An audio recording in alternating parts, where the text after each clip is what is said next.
싱킹 브릿지 타임즈 2025년 2월 3일자를 진행하도록 하겠습니다. 오늘의 편집 내용입니다.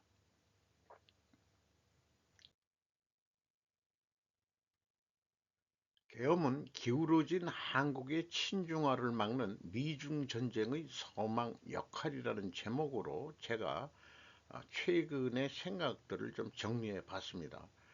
미국은 한국을 직접 지배하지는 않는다. 다들 일본이 미국의 속국이라고 공격하면서 한국도 마찬가지 아니냐라고 비판한다. 나는 현실을 인정한다. 대한민국은 미국의 힘에 의해 건국된 나라이다. 북한은 소련의 힘에 건국된 나라이다. 이게 현실이다.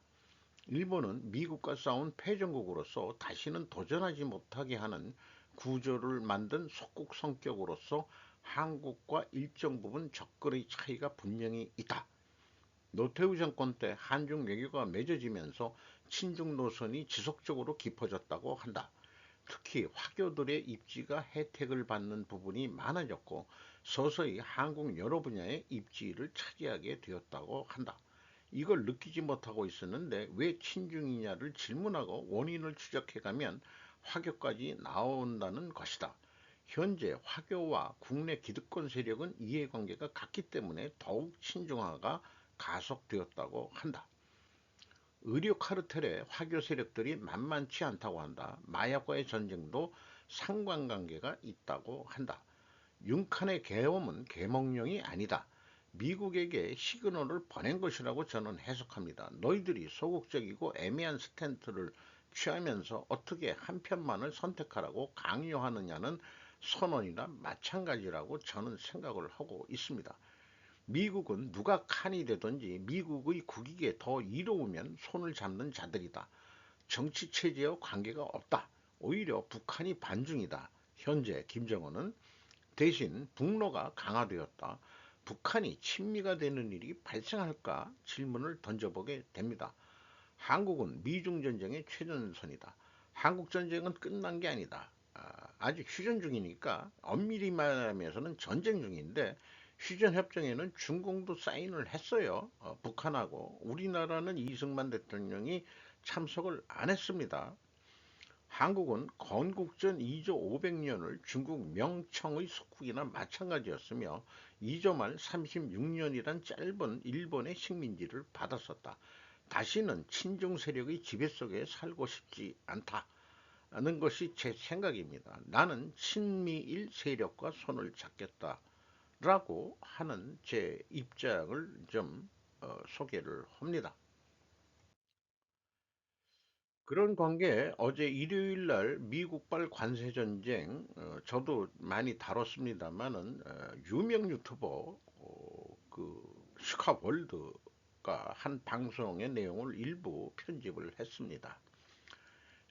바이든 정권 때 미국에 투자해라고 그래서 땅도 뭐 공장 부지 다 싸게 샀고 뭐 이렇죠. 그런데 지금 새로운 미 상무장관 지명자는 계약 이행 보장을 거부했다. 이렇게 소개를 하고 있습니다. 그리고 트럼프는 반도체 기업들이 돌아오기를 바란다. 그러나 바이든이 만든 이 말도 안 되는 법처럼 그들에게 수십억 달러를 주고 싶지는 않다. 미국 정부가 기업들에게 보조금을 주기보다는 관세로 위협해서 기업들을 미국으로 다시 불러들였으면 되는 거 아니냐. 그렇게 했어야죠. 바이든 이 양반 참 재미있는 표현을 했습니다. 그리고 우리들한테 일본과 우리들한테 하는 얘기예요. 그들은 이미 수십억 달러를 가지고 있습니다. 그들이 가진 것이 돈밖에 없어요. 라는 표현도 했습니다. 물론 나는 중국의 관세가 가장 높아야 한다고 생각한다. 그러나 한국, 일본, 유럽도 마찬가지이다. 라고 하고 있습니다. 그러니까 지금 뭐 대통령이 트럼프 2.0이 되자마자 아주 그 비판적인 기사들이 계속 나오고 있죠. 관세를 가장 많이 부과하는 두 국가인 인도와 중국은 관세를 가장 높게 해도 인플레이션이 없었다. 그러니까 전체적으로 보아야 된다. 이런 얘기고 또 이 미국이 그 수출하는 농산물 목장주면은 이제 쇠고기겠죠. 어부들은 전 세계적으로 무례한 대우를 받고 있다. EU, 한국, 일본의 미국 이용을 끝내겠습니다. 파포. 이 사람이 이제 그 재벌이 되는데 상무장관으로 됐단 얘기예요. 동맹들이 우리를 이용하고 우리를 무시해왔다. 나는 이것이 끝나기를 원한다. 자, 불법 이민자 추방에 대해서 연속으로 나왔는데 주 콜롬비아 중국 대사 주진양이 눈치 없는 SNS 업로드를 했는데 중국과 콜롬비아의 관계가 45년 수교일에 가장 좋은 순간을 맞이하고 있다. 이런 거를 X에 올리니까 트럼프가 파포 뭐 그냥 얘기합시다. 포크, around and find out. 족 같은 행동에는 결과가 따른다. 이렇게 얘기하기 속이 시원하네요. 이렇게 그 중절모를 쓰면은 이게 옛날에 그 마피아 시절 때 얘기죠. 저도 중절모가 있는데 참 써보고 싶은데 이게 잘 안 써져요. 어쨌든 이런 거를 보면서 좀 논리적으로 충분조건 논리로 제가 생각을 좀 해보게 됩니다. 만약에 미국이 마가 실행을 트럼프 2.0에서 지금 실시하게 된다면은 그러면은 적과 동맹국 모두에게 관세 정쟁을 시작하게 된다. 왜 했냐? 아, 미국 패권에 다들 무임승차를 했기 때문이다. 그러니까 계속해서 2차 대전 이후에 세계 평화를 위해서 미국이 물자를 사들이고 유럽이나 다른 나라의 물건들을 계속 수입을 해줘가지고 미국은 계속 적자를 해가고 군사비도 많이 나가는데 너희들이 이제 살만하지 않느냐. 그러니까 스스로들 군사비도 좀 올리고 그 다음에 관세 올릴 테니까 그 미국 그 제조업이 그동안에 우리가 죽었잖아. 그러니까 우리 미국 제조업 다시 살릴 거야. 미국 입장에서는 애국하는 길이죠. 그러니까 대통령의 당선이 됐겠죠. 그렇게 생각합니다. 자, 미국 패권의 무임승차라는 것이 근본 원인이 되면은 필연적으로 존재할 이 원인 가정이 맞대면은 필연적으로 존재할 다른 결과는 무엇이겠느냐? 미중 경쟁의 양자 중 선택된 세계상으로 재편이 될 것이다. 이렇게 생각을 해보게 됩니다. 윤칸과 정광훈을 한 통속으로 몰아가는 한결의 프레임 씌우기라고 제가 제목을 붙여봤는데 원래 제목은 윤석열 정광훈이 이끄는 극우정당 국힘하기에 달렸다라는 게 제목이었습니다. 성한용 기자가 한겨레에서 2월 2일 11시 06분에 보도한 내용입니다. 선임 기자라고 있으니까 고참이라는 얘기겠죠.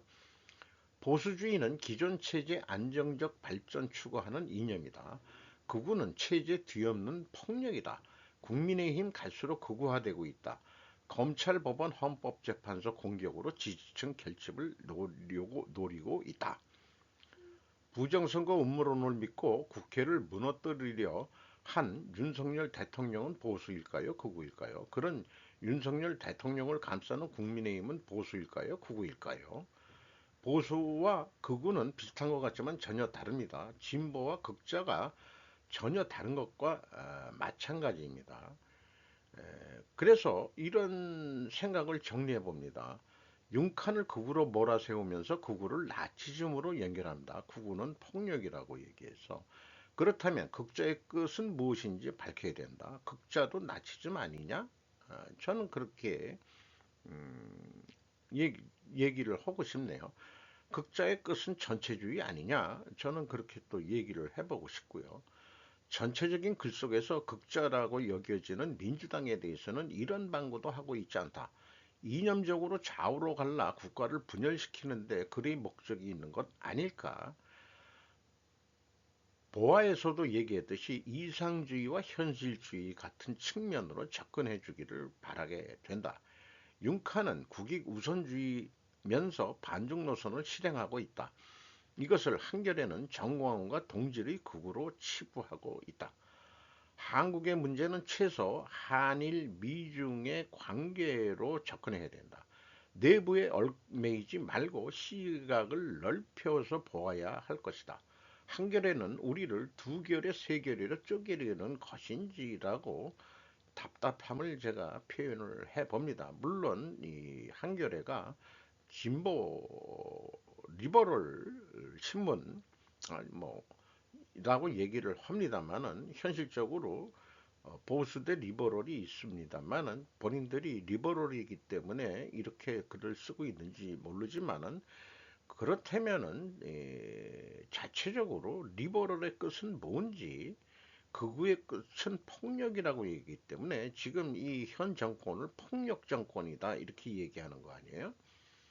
정광훈이가 하고 있는 거 그러니까 정광훈이하고 윤석열이하고는 전혀 저는 다르다고 생각합니다. 이 종교인이 뭐하러 정치에 끼어들어 가지고 그 무슨 야망이 있는 건지 신의 이름을 팔아 가지고 예수 이름 팔아 가지고 뭔 짓을 하는 건지 전혀 마땅스럽지가 않습니다. 이거를 한패로 지금 몰아가고 있어요. 작년 한국 1인당 GDP 3.6만 달러, 일본, 대만 제쳤다. 임영우 기자가 뉴스원에서 2월 2일 10시 3분에 파이낸셜 뉴스에서 뉴스 1의 기사를 인용을 한 겁니다. 자, 긴 내용을 제가 표로 만들어 봤는데 어, 그린북이라는 표현을 하는데 최신 그 경제 동향을 그린북이라고 얘기하는 모양이에요. 2024년에 잠정 집계된 것은 2,542조 8,596억 원. 그 다음에 그 5.9%가 증가했답니다.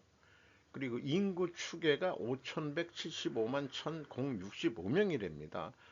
그러면은 인당 GDP는 4만 4,900 13만 6,372원이 나오는데 이걸 평균 환율로 나누면은 3만 6천 3만 6천 달러 이렇게 나온다 이게요. 일본은 3만 2,800 달러, 대만이 3만 3,234달러. 여기에 총인구 증가세가 둔화하면서 1인당 GDP가 상승으로 이어졌다. 만약에 분자가 같다면은 분모가 줄어들면은 이 저기 더 커지는 거죠. 그러니까 인구 감소가 그렇게 나쁜 것도 아니다. 왜? 경제력을 계속 유지하는 방법이기 때문에는 인당 국민소득은 올라가는 거 아니냐.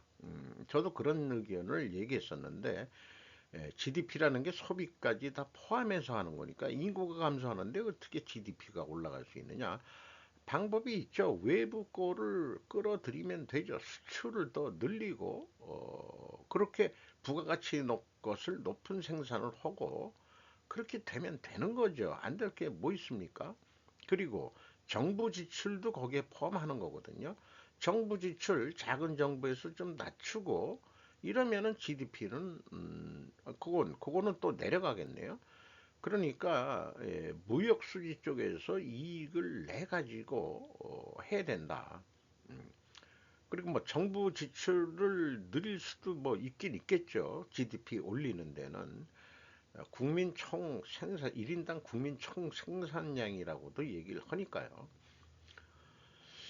그래서 궁금한 거는 대중 무역 비중은 얼마나 되는지 요게 이제 좀 궁금해지죠.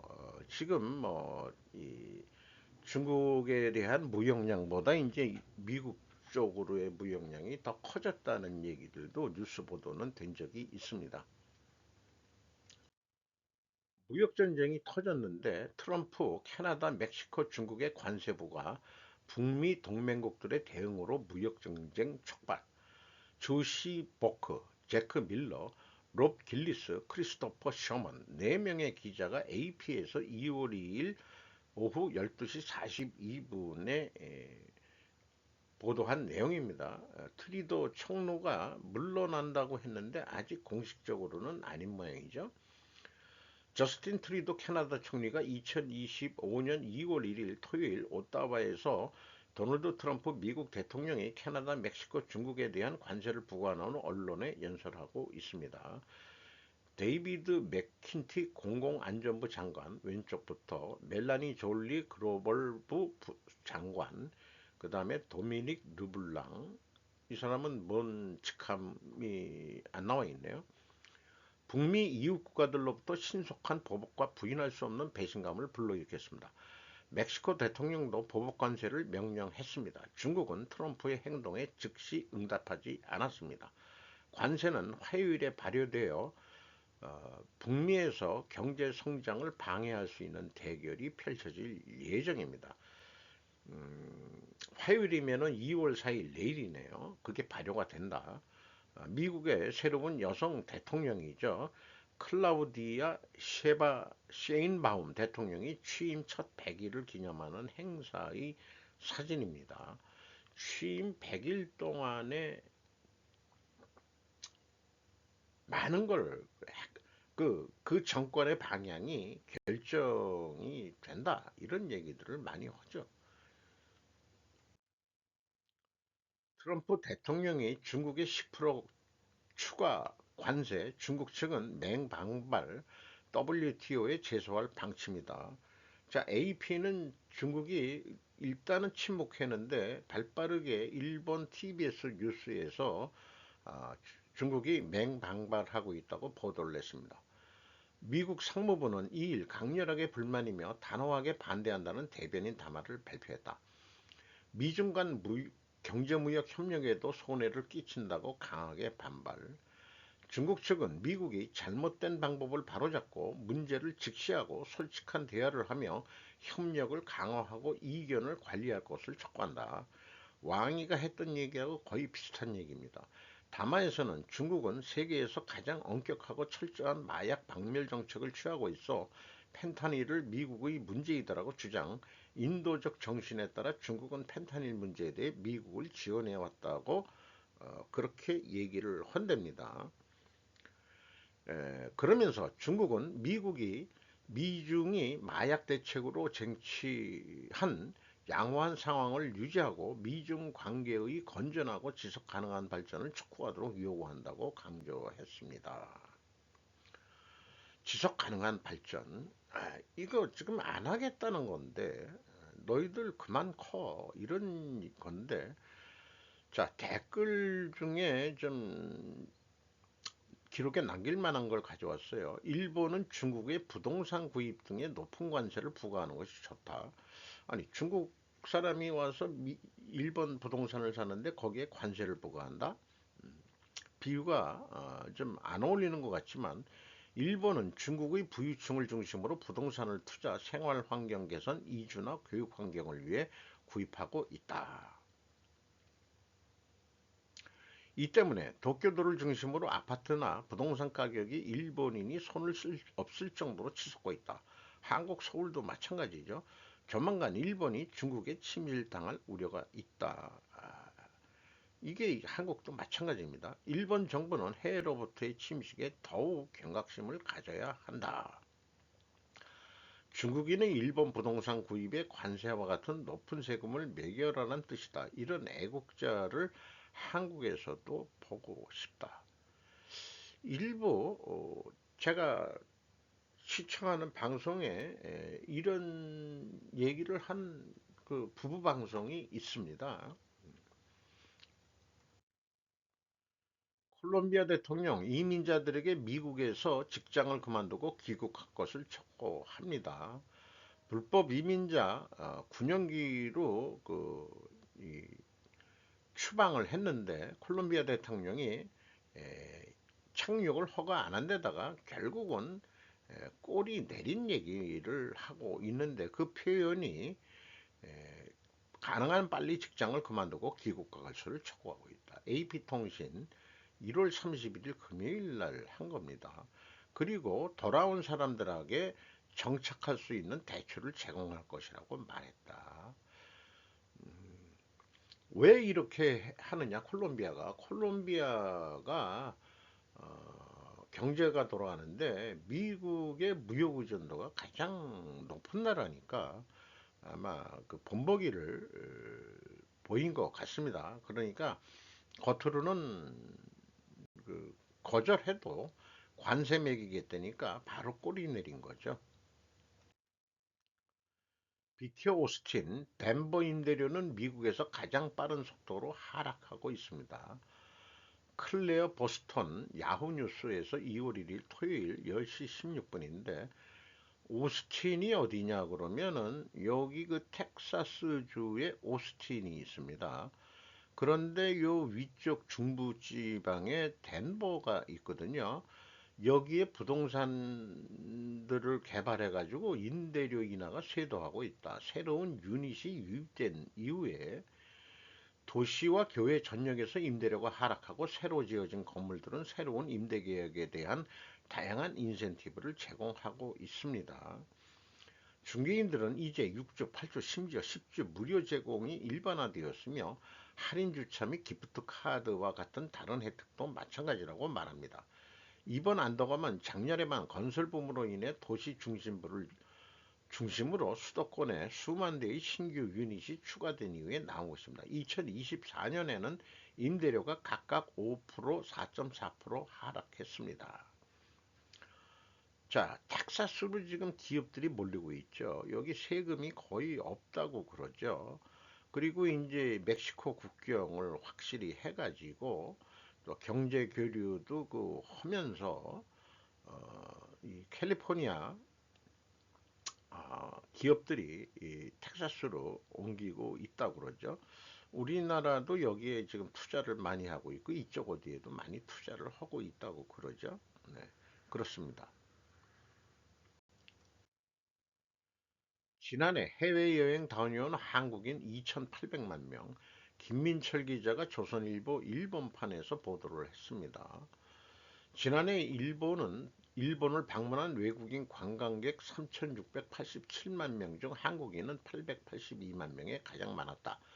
전년에 비해 이입이 16.7% 늘었다. 무엇도 이것은 일본만이 아니다. 지난해 한국의 해외 관광에 따른 출국자 수는 역대 최고를 기록했던 2019년 2,870만 명에 바짝 다가섰다. 한국인의 약 56%가 지난해 해외여행을 다녀온 셈이다. 해외여행을 떠나는 일본인은 매년 2천만 명 정도로 일본 인구의 16% 정도인데 우리는 56%니까 인구의 2명 중 1명은 외국에 한 번씩은 다 나갔다 온다는 얘기죠. 중국은 매년 10%에 해당하는 1억 5천만 명이 해외여행을 떠난다고 한다. 미국의 경우 인구의 26%인 약 9천만 명이 해외여행을 떠난다는 통계가 있다. 2023년 한국을 방문한 외국인 관광객 수는 1,100만 명 정도에 그쳤다. 같은 해 우리 국민 해외 관광객 2,271만 명의 딱 절반이다. 이에 따라 관광 수지 적자도 100억 달러, 약 1조 5,600억 원에 육박했다. 그러나 국내 관광지는 냉면과 갈비, 초라한 간판을 덮여 있어 그나마 바가지가 없으면 다행이다. K-팝이나 K-드라마 등 전 세계가 좋아할 한류 문화도 관광 상품화하지 못하고 있다. 이번 설 연휴 해외 여행객 수가 더욱 기록적으로 증가할 것 같다는 보도 내용입니다. 저는 뭐 멀리 못 가고 그 가까운 일본에 좀 다녀왔습니다. 뜨거운 여름에 와가지고 제가 좀 더위를 못 견뎌서 고생을 좀 했는데 홋카이도 같이 추운 지방을 좀 한번 갔다 오고 싶은 생각도 다시 한번 있고요. 중국서 발생한 사상 최대 분식회계 총 12조 엔의 분식이 발생한 뜻밖의 배경사정, 가치타니 카이, 다카구치 고오타, 현대 비즈니스에서 2월 3일에 보도한 내용입니다. 피크 아웃하는 중국, 밀리는 경제와 합리적 거품의 한계에서 일부를 펼쳐 가필 편집한 것이다. 부동산 디벨로퍼 벽계원 컨트리 가든이 발표한 최신 실적에 따르면 매출은 1021억 위안 약 2조 2천억 원으로 1년 전보다 반토막이 났다. 전성기와 비교하면 거의 3분의 1 이르다. 신형 도시화 정책의 물결을 탄 것이 성공의 이유이자 전략의 복선이 됐음을 보여줬다. 보상금 80조 엔이 거품 연료로 구시가지 재개발을 실시할 때는 원래 살고 있는 주민에게 퇴거시킬 필요가 있다. 종래에는 대체주택의 제공에 의해 보장되었는데 이것을 돈으로 좀 보상을 했다 이거죠. 2015년부터의 구시가지 재개발에는 철거 세대의 현금 보상이 중심이 되었다. 2014년 부동산 시장은 침체돼 아파트 재고가 쌓여 있었다. 현금 보상은 재고를 사달라고 하는 목적이었지만 그 위력은 절대였다. 어쨌든 살 곳이 없고 큰 돈을 가지고 있는 사람들이라고 하는 최강의 주택 구입 예비군이 만들어졌으니까. 중국은 임대주택 사업이 발전하지 않은 점도 있어 서둘러 집을 살 필요가 있었다. 사상 최대의 분식결산, 공식 통계 숫자와 달리 실제로는 2019년부터 시장 축소가 시작되었었다. 2019년부터 부동산 경기가 하락을 하기 시작했다는 얘기죠. 2023년 3월 중국 증권관리위원회는 어, 그 어, 디벨로퍼 헝다 집단 에버그란테의 분식결산을 공표했다. 2019년에 2139억 위안 약 4조 7천억 엔, 2020년에 3501억 위안 약 7조 7천억 엔의 가공 매상을 계상하고 있었다고 한다. 요 노란 부분이 그 분식회계 매출을 분식을 한 거다 이거죠. 세계 분식회계 역사상 최고액이라는 처절합니다. 구시가지 재개발이 시작되자 매출이 늘고 축소에 따라 감소한 심플한 관계다. 현 시점에서는 다른 부동산 디벨로퍼의 분식 결산은 발각되지 않았지만 향후 나와도 이상치 않다. 이런 겁니다. 댓글 몬테무류라고 이 정도의 경제사고라면 전 세계로 불똥이 튈 가능성도 있군.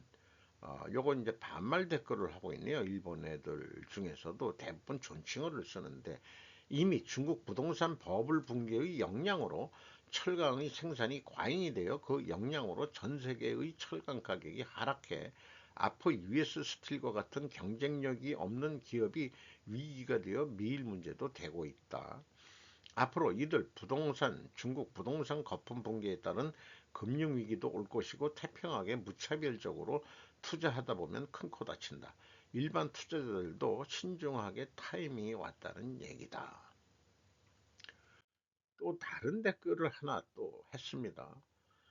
분식회계는 예상할 수도 있었고 액수는 더 클 것이라고 생각한다. 세금이나 감시 체제가 잘 된다고 해도 이미 기업으로서 말살되어 좋은 상황인 것은 틀림없다. 그러나 그것을 멈출 필요가 있을 것이다. 수십조 엔의 부채를 안고 도산하면 연쇄 파도가 너무 크다. 공급자, 하도급, 관련 기업, 은행, 지방정부 그렇지만 살려두면 보다 부채가 부풀어 오를 것인데 주의나 정부는 어떻게 살려서 어떤 처리를 할지 흥미가 있다. 부동산 거품이 꺼졌는데 그 처리는 흐지부지 미루고 있으면 말할 수밖에 없다. 궁극적으로 악순환은 시민의 폭동을 시킬지도 모르고 정부나 지방정부의 재정난을 처리할지도 모른다. 그런데 처리책이나 경기대책은 정말로 안을 가지고 실행할 수 있는 것일까? 참 나름대로 중국에 대한 일반 독자들도 그 시각이 에, 참 우리나라는 왜 이런 뉴스가 왜 안 나오나 몰라요.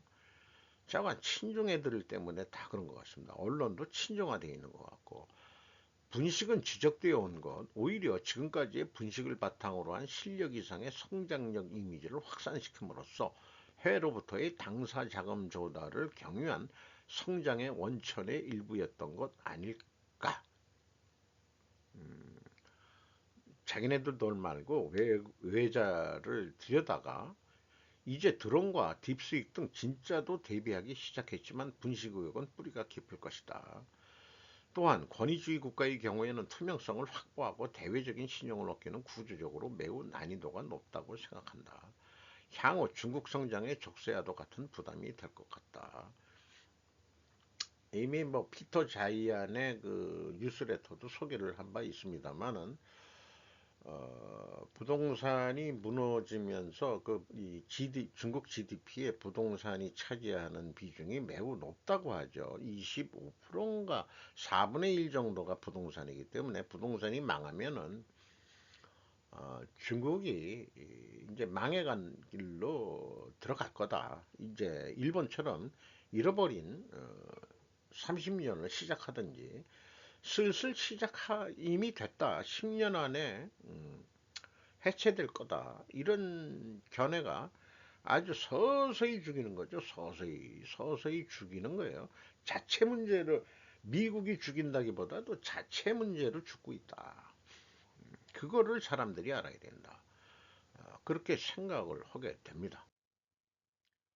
당신을 찾아서 죽이겠습니다. 트럼프 미국 적에 대한 미국 공군 공격 명령 타임즈 오브 인디아 언론이 보도를 했습니다. We will find you and we will kill you. 대담한 조치로 미군은 소말리아에서 고위 IS 공격 계획자와 그의 테러 네트워크에 대한 정밀 공습을 실시했다. 여기 소말리아가 여기 아프리카 우측에 있는 이게 저 중동하고 가까이 있죠. 여기서 활동한 한들이 소말리아에서 무슨 훈련을 하고 그런 모양이에요. 에티오피아도 지금 공산국가가 돼 있고, 네. 도널드 트럼프 대통령이 승인한 이 작전은 미국과 동맹국에 심각한 위협을 가하고 있는 동굴에 숨어있던 IS 지도자와 그의 신병을 표적으로 삼았다. 대통령이 IS 및 기타 테러 조직에 보낸 메시지는 다음과 같다. 이거죠. 우리는 당신을 찾을 것이며 당신을 죽일 것입니다. 우리는 이제 트럼프주의 세 가지 원칙을 배웠고 그들은 못생겼습니다. 어글리합니다. 라고 원어는 어글리로 되어 있습니다. 마이클 토마스키 더 뉴 퍼블릭 2025년 2월 1일 토요일 오전 3시 33분에 보도한 내용입니다. 자, 트럼프의 세 가지 원칙. 첫 번째, 확정된 법이란 존재하지 않는다. 두 번째, 정부 내에서 독립이라는 것은 존재하지 않는다. 다만 충성심만 있을 뿐이다. 저는 요거를 이 사람은 다 부정적인 거로 보는 건데 저는 긍정적으로 봅니다. 충성심. 다양성은 독입니다. 연방정부의 임무는 단순히 현재 진행 사항을 체포하는 것뿐만 아니라 이를 적극적으로 밀어붙이는 것입니다. 이것들은 트럼프 2.0의 추악한 조직 원칙입니다. 이 더 뉴퍼블릭이라는 게 이제 그 리버럴한 언론 매체인 거죠. 단 12일 만에 마치 독일이 아르덴강을 통과하기 전에 행진한다고 발표한 것 같습니다. 전선이 명확합니다. 우리가 무엇을 위해 싸우고 있는지도 모른다고 말할 수는 없습니다. 자, 이 얘기 여기에서도 독일 나치 때 한 얘기를 비유하듯이 그 리버럴들은 윤석열 대통령을 윤칸을 나치 극우로 비유를 하듯이 이쪽도 다 이쪽 애들의 이 사고방식 회로는 글로 몰아가는 것 같아요. 어, 트럼프를 독일 나치즘에 비유하는 언론이라고 볼 수 있겠습니다. 윤통도 지금 나치즘의 비유를 당한 거죠. 그러면 다 나쁜 어글리한 사람들이냐? 트럼프하고 윤칸이 글쎄였습니다. 그러니까 사람은 바라보는 관점에 따라 다르다. 이렇게 얘기를 옳고 그름의 문제가 아닙니다. 자, 우리나라의 김건희 여사 고향을 취재해서 보도할 언론 매체가 있을지 없을지는 모르겠지만은 멜라니아 트럼프의 슬로베니아 고향 사진은 그녀의 소박한 시작을 보여줍니다. 유럽 어디 출신 모델 출신이었다는 거는 알지만 슬로베니아 인주는 제가 몰랐거든요. 그 슬로베니아 그 마을에 그 세브니카라는 데인데, 세브니카 출신인데 아주 조용한 시골 마을이고, 앞에 잔잔한 좁은 강이 흐르고, 이건 겨울 풍경인데, 옛날에 유고슬라비아로 알려져 있고 공산국가였죠. 요게 보니까 로마 바로 옆이에요. 오스트리아 밑에 있고, 헝가리 왼쪽에 있고, 크로아티아 북쪽에 있고, 중간에 껴있는 나라인데, 해변은 조금 접한 것 같기도 합니다. 슬로베니아가. 이렇게 그 주로 그 농업 중심인 그런 나라인 것 같기도 합니다. 여기에 그 멜라니아 동상을 세웠다고 하네요. 다른 사진도 여러 개 있습니다만은, 자관 그 고향에서는 그 매우 그 멜라니아 여사를 아주 자랑스럽게 생각을 하고 있답니다.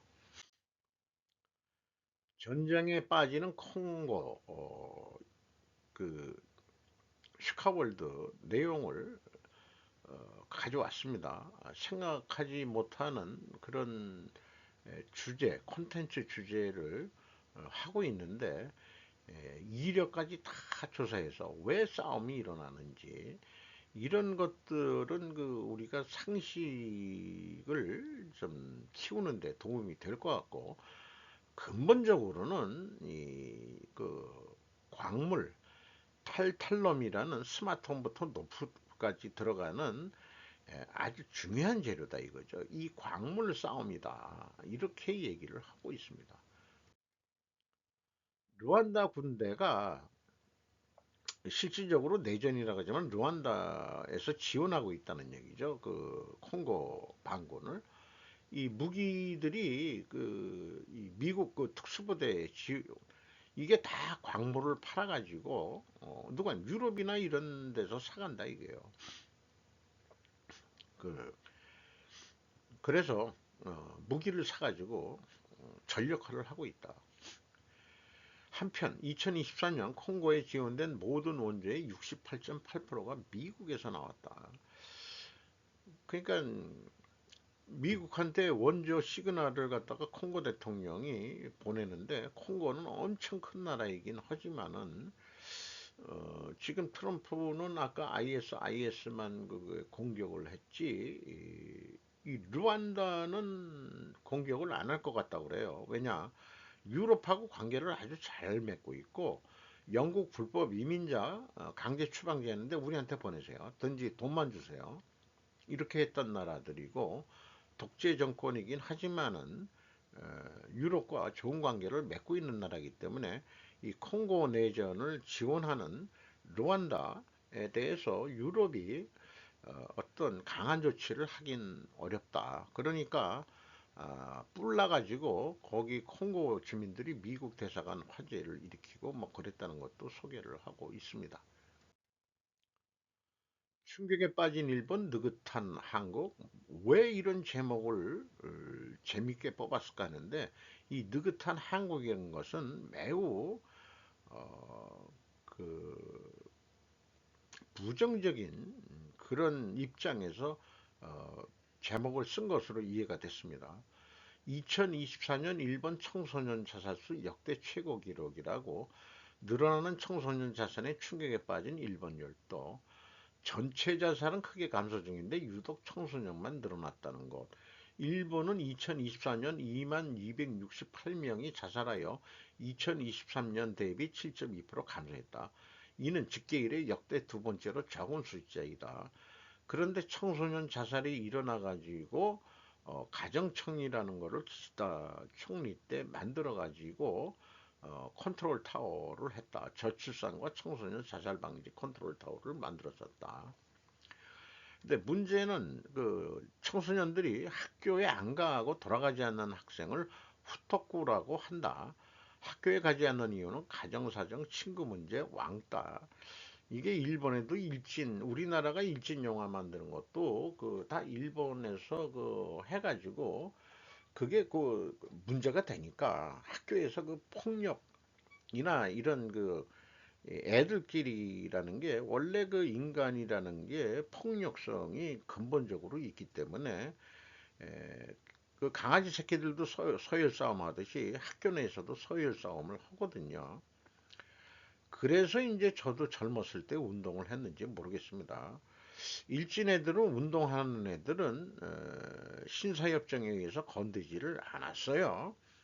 그리고 뭐 떡대도 사실 있으니까 걔네들이 건드릴 이유도 없고 그 학교 내에서 그러는 게 아니고 우리 때만 하더라도 이 양아치 내지는 뭐 이렇게 껄렁껄렁하는 그런 동네 깡패들에 속하는 애들은 학교는 다니지만은 그 밖에서 놀지 학교 내에서는 우리 시대 때는 조용히 지냈죠. 그때 뭐 많이들 하는 게 뭐 용돈 뺏고 뭐 만년필 뺏고 뭐 이런 정도 수준인데 어쨌든 2023년 자살률 10만 명당 24.3명이 한국으로 이제 넘어와서 소개를 하고 있습니다. 자, 일본은 자살률이 내려가고 있는데 한국은 자살률이 올라가고 있다. 이런 얘기입니다. 인구 비례가 비율로 따져야 되겠죠.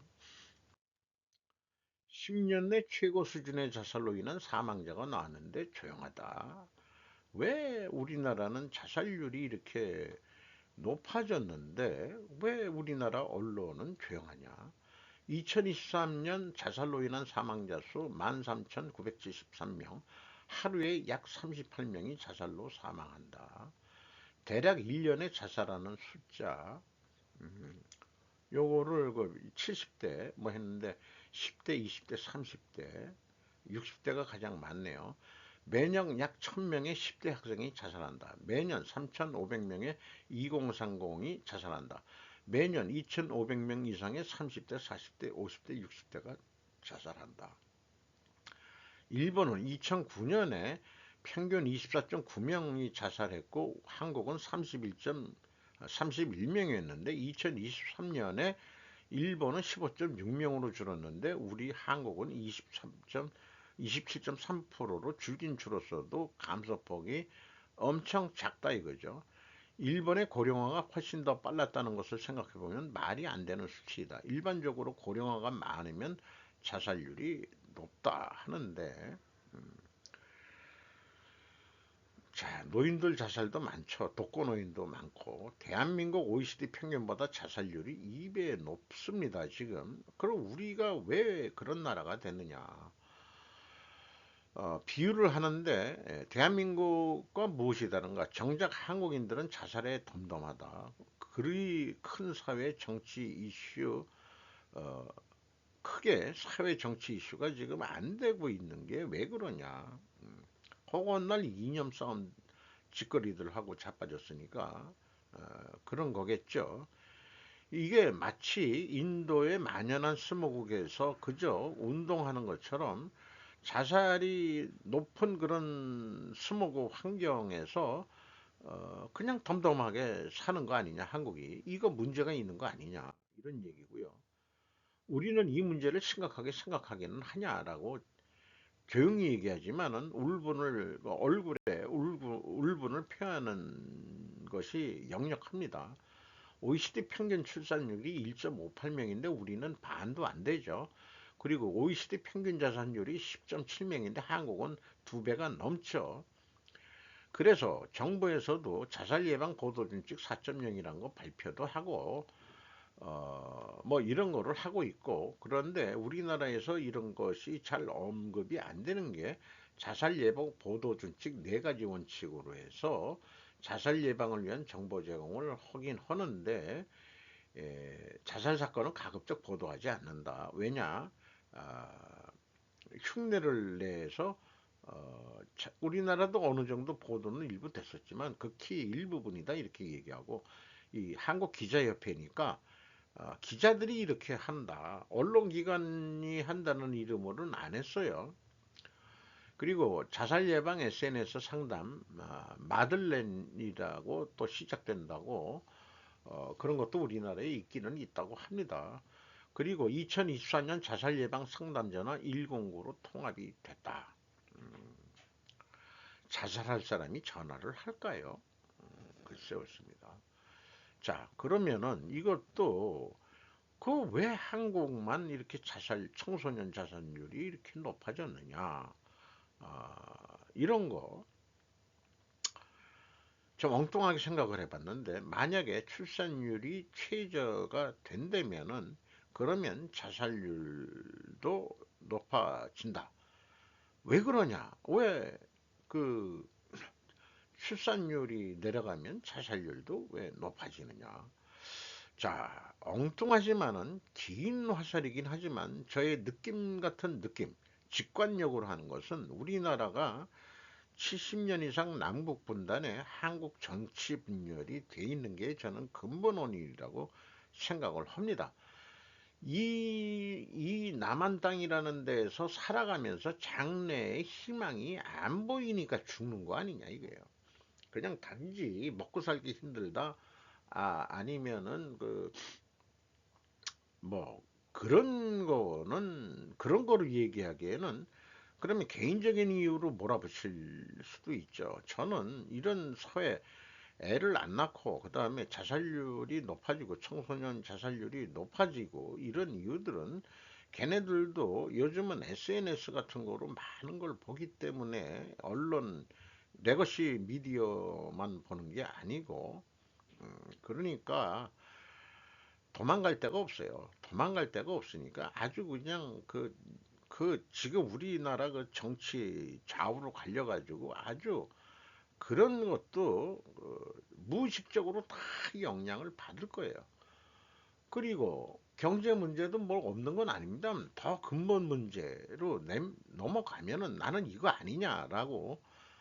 그래서 이게 원인이 되면 우리가 반드시 필연적으로 존재해야 될 건 뭐냐? 이 각성을 한 정치인들이 합심해가지고 한반도 통일, 주적은 중공으로 하는 공동의 목표를 가질 때 우리는 해결이 될 수 있다라고 저는 강하게 믿어 의심치 않습니다. 언론 믿지만 유튜브를 믿어. 제목을 이렇게 뽑을 수 있는 그 IQ가 저는 없어요. 제목을 아주 재밌게 뽑았는데 자기한테 유리한 거죠. 슈카월드가 몇백만 유튜버니까. 어쨌든 저도 다뤘는데 거의 비슷한 내용입니다. 그리고 이런 표현을 해봤어요. 이제 유튜버도 백악관 들어가서 취재할 수 있다는 얘기예요. AI 알고리즘은 편향적인 더 조회수가 늘어난다. 구독자 최대의 법칙. 이거는 알고리즘인데 그래야 돈을 벌기 때문에 그렇다 이게요. 그 플랫폼 기업이 넷플릭스도 그렇고 페이스북도 그렇고 그런 것들인데 왜 그렇게 되느냐? 편향적인 거에 왜 조회수가 늘어나느냐? 그래야 돈을 벌더라. 이런 얘기예요. 이 표현은 넥서스에서 나온 얘기를 제가 갖다 붙였습니다.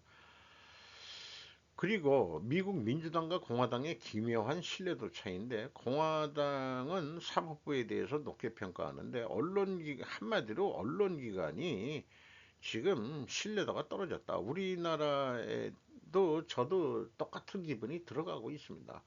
워낙 리버럴들이 잠식을 하고 우리나라는 또 더더욱 리버럴뿐만이 아니라 친중 세력화 돼가지고 언론기관들이 미국의 트럼프는 뭐 요거를 하고 자빠져도 시진핑 엉아는 한테는 엉아라고 해가지고 조용하잖아요. 이게 우리나라 현실이라는 점을 느끼면서 50분이면은 보통 1강의 할 때 하는 시간을 잡아먹는 시간을 제가 하고 있네요. 자, 이상 마치도록 하겠습니다.